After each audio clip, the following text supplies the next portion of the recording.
ኖቬምበር 7 የዕለቱ መልእክት ርዕስ ተረጋጉ። ቁጣው ለአጭር ጊዜ ነው፣ ቸርነቱ ግን እስከ ዕድሜ ልክ ነውና።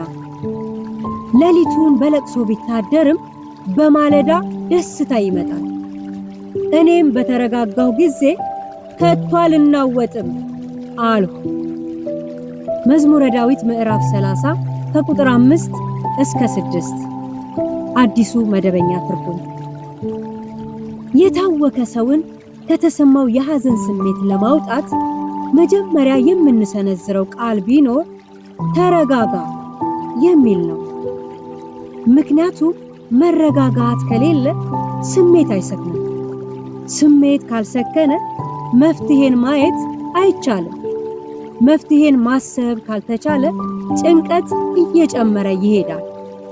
ስለዚህ አስቀድሞ መረጋጋት ወሳኝ ነገር ነው። ስሜታዊ በምንሆንበት ጊዜ የምንናገረው ነገር ከገንቢነቱ ይልቅ የአፍራሽነት ሚናው ይጎላል። ስለዚህ ቅድሚያ ስሜታችንን ማረጋጋት ያስፈልጋል።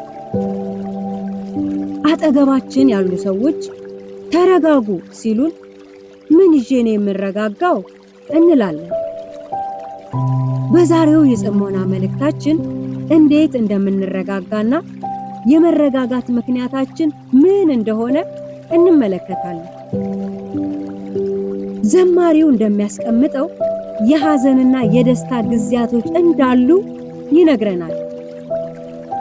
የሐዘን ዕድሜ አጭር፣ የደስታ ዕድሜ ግን ረጅም ነው ይለናል። አጭር የሆነው የሐዘን ዕድሜ ረጅም ዕድሜ ያለውን ደስታችንን ሊረብሽብን አይገባም።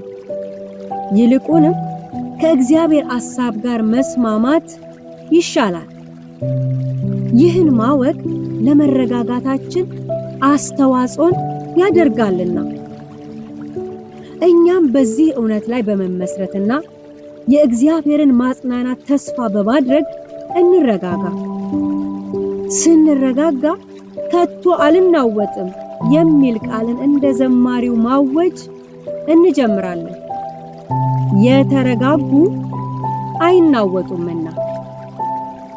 ላለመናወጥ ተረጋጉ።